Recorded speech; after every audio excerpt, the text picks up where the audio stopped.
apakah memang semua pasien jantung tuh aman tuh untuk berpuasa? Ya, jadi penderita penyakit jantung itu bisa diperbolehkan untuk berpuasa jadi kalau secara gambaran klinisnya, pasien penderita penyakit jantung ini dia mengeluhkan sesak napas atau nyeri dada yang berulang pada saat fase istirahat. Jadi tidak lagi aktivitas apa-apa, dia sudah mengeluhkan sesak atau nyeri dada tersebut. Nah, sekarang bagaimana nih dok tipsnya berpuasa pada pasien penyakit jantung?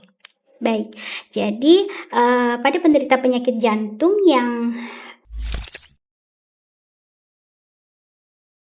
Halo Sobat Sehat, Assalamualaikum warahmatullahi wabarakatuh. Nah, kita kembali berjumpa dalam podcast Bisa Sehat, bincang santai seputar kesehatan. Nah Sobat Sehat, hari ini bertepatan dengan bulan Ramadan, kita kembali akan berbincang santai bersama narasumber kita dari dokter dari Rumah Sakit Umum Daerah Datu Sanggul, yaitu Dokter Eni, spesialis jantung dan pembuluh. Apa kabar dokter? kabar baik, alhamdulillah. Alhamdulillah, kedua kalinya ya dok mampir di betul Bisa ya. Sehat. Nah Sobat Sehat, karena kita juga bertepatan dengan bulan Ramadan, jadi tema kita hari ini yaitu seputar berpuasa pada pasien jantung ya dok ya. Oke. Nah langsung aja nih, apakah memang semua pasien jantung tuh aman tuh untuk berpuasa? Ya, jadi penderita penyakit jantung itu bisa diperbolehkan untuk berpuasa jika kondisinya sudah stabil. Nah, jadi terlebih dahulu kita harus menentukan kira-kira pasien penderita penyakit jantung itu berada pada kategori resiko yang mana. Jadi ada kategori resiko ringan sampai sedang, kategori resiko tinggi dan sangat tinggi. Nah, kalau yang ringan sampai sedang itu diperbolehkan untuk puasa. Ya, misal pada kasus penyakit jantung koroner yang stabil atau angina pectoris stabil atau hipertensinya sudah terkontrol dengan baik, kemudian gangguan irama jantungnya sudah terkendali, atau pada gagal jantung yang ringan. Jadi gagal jantung ringan itu gambarannya seperti ini. Pasien penderita penyakit jantung itu mengeluhkan sesak napas hanya pada aktivitas yang berat saja, seperti itu. Lalu kategori resiko yang sedang, yang tinggi maksudnya ya. Yang tinggi itu sebaiknya tidak berpuasa, seperti itu. Contohnya pada kasus penderita tersebut habis pasca serangan jantung atau habis perawatan akibat serangan jantung kurang dari 6 minggu. Kemudian pada gangguan irama jantung yang belum terkendali, ya, hipertensinya juga belum terkontrol dengan baik, seperti itu. Satu lagi yaitu pada kategori resiko tinggi. Kategori resiko tinggi ini tidak diperbolehkan untuk puasa. Nah, ini pada kasus gagal jantung yang dengan pompa jantung lemah ya, atau mengalami kekambuhan akibat gagal jantung mendadak. Kemudian pasien yang pasca menjalani operasi jantung, ya itu juga salah satunya, atau hipertensi paru yang berat. Nah, jadi kalau secara gambaran klinisnya, pasien penderita penyakit jantung ini dia mengeluhkan sesak napas atau nyeri dada yang berulang pada saat fase istirahat. Jadi tidak lagi aktivitas apa-apa, dia sudah mengeluhkan sesak atau nyeri dada tersebut. Jadi kondisi seperti ini yang belum memungkinkan untuk berpuasa, seperti itu. Oke, jadi tadi ada 3 kategori ya dok ya. Dan yang diperbolehkan untuk berpuasa itu yang kategori rendah tadi ya dok? Iya, rendah sampai sedang. Nah, terus ada nih mitos atau fakta sih dok bahwa memang puasa itu dapat memberikan manfaat untuk pasien penyakit jantung ini tadi. Jadi itu fakta. Fakta ya dok? Ya, fakta. Pada penderita penyakit jantung ya, terutama pada bulan Ramadan, dengan berpuasa itu otomatis dia mengatur pola asupan makanan ya, kemudian mengatur jadwal makan hariannya juga dan porsi dari makanannya. Dengan begitu kita dapat mengendalikan faktor resiko cardiac event, seperti misalnya dia menekan kadar gula darah yang tinggi, menekan kolesterol, ya, mengontrol tekanan darahnya, dan bahkan mengendalikan berat badan. Nah, kemudian ada juga studi yang bahkan memang menunjukkan bahwa dengan berpuasa itu dapat menaikkan kadar kolesterol yang baik atau HDL ya, dalam hal ini itu sebesar 30-40% pada sebagian pasien. Walaupun ada juga memang yang dengan berpuasa kok justru menaikkan kadar kolesterol jahat. Seperti itu. Nah, kenapa tuh dok bisa naik juga ya kadar kolesterol jahatnya itu Iya, tadi? betul. Jadi kenaikan kadar kolesterol jahat ini ada berbagai faktor yang mempengaruhi. Yang pertama dari durasi puasanya. Jadi ketika berpuasa yang terlalu panjang, ya, dia tidak ada asupan energi, sehingga tubuh itu dia merespon untuk melepaskan lemak dari jaringan lemak, ya, untuk dipakai sebagai energi, atau bahasa umumnya adalah pembakaran lemak. Nah, pada saat kondisi ini justru akan mengalami kenaikan dari kadar LDL atau kolesterol jahat, namun itu sifatnya sementara. Dengan jangka panjangnya nanti justru akan mengalami perbaikan dari profil lipidnya. Jadi ada efek paradoks seperti itu. Kemudian faktor yang berikutnya karena porsi atau asupan makanan yang terlalu berlebihan ketika berbuka puasa.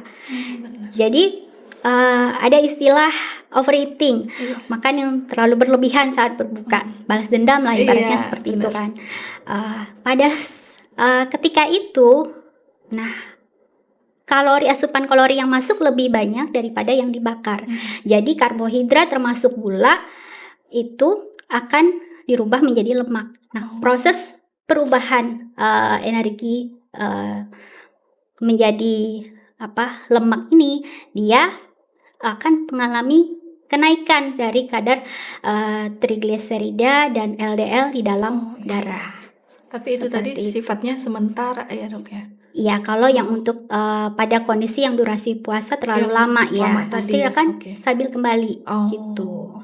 Jadi bukan salah puasanya sebenarnya nih, salah di porsi makanannya yang keliru. Berarti harus dikendalikan juga. Betul sekali. Agar tidak overeating tadi. Betul. Nah, selanjutnya nih dok, apa yang harus diperhatikan dari pasien penderita penyakit jantung yang menjalankan ibadah puasa? Jadi penderita penyakit jantung yang berpuasa itu harus memperhatikan hal-hal penting.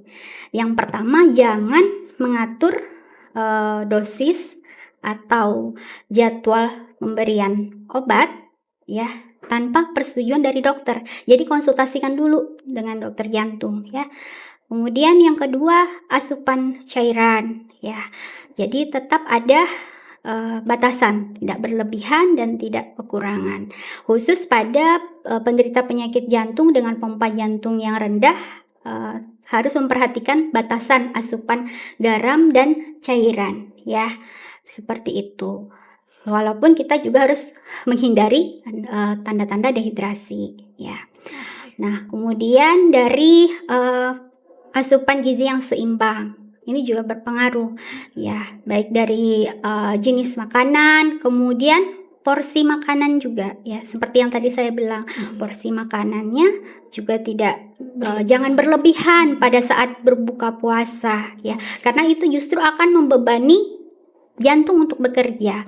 Akan terjadi kenaikan detak jantung yang bahkan ini bisa berpotensi untuk terjadi serangan jantung. Seperti itu. Ya, dok. Kemudian berikutnya lagi segera batalkan puasa jika memang merasa kondisi tidak sehat. Oke. Nah, kalau biasanya pada pasien jantung ini pasti ada obat rutin ya dok ya? Ya. Nah, dalam kondisi berpuasa ini tadi apa ada penyesuaian nih dok dalam mengkonsumsi obat? Baik, ya pada penderita penyakit jantung yang sudah stabil ya, tentunya melalui konsultasi dulu. Nah, memang bisa ada penyesuaian obat. Jadi obatnya disesuaikan jadwalnya, minum pada saat pagi hari berarti pas saat sahur, kemudian saat berbuka puasa. Nah, pada penderita penyakit jantung dengan pengobatan atau pemberian obat untuk mengurangi kelebihan cairan, salah satunya adalah obat furosemid ya.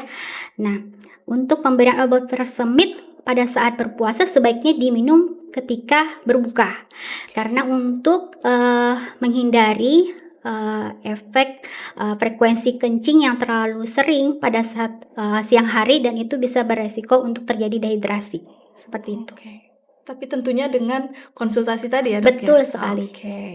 Nah, terus tadi dokter ada bilang nih, kapan kita ada tanda bahaya gitu ya, kapan harus segera berbuka pada pasien tadi ya? Iya, Nah, betul. itu kapan, Dok? Jadi Tanda-tandanya apa? kapan sih kita harus Menghentikan berbuka puasa, membatalkan puasa ya? Ketika penderita penyakit jantung tersebut mengeluhkan misalnya sesak napas yang memberat ya, atau kelelahan yang ekstrim misalnya, atau kakinya menjadi bengkak, kemudian jumlah kencingnya menjadi berkurang, kemudian selain itu keluhan nyeri dada atau berdebar yang berulang, lalu kemudian pasien merasakan seperti pusing yang memberat, kemudian hampir pingsan atau bahkan pingsan.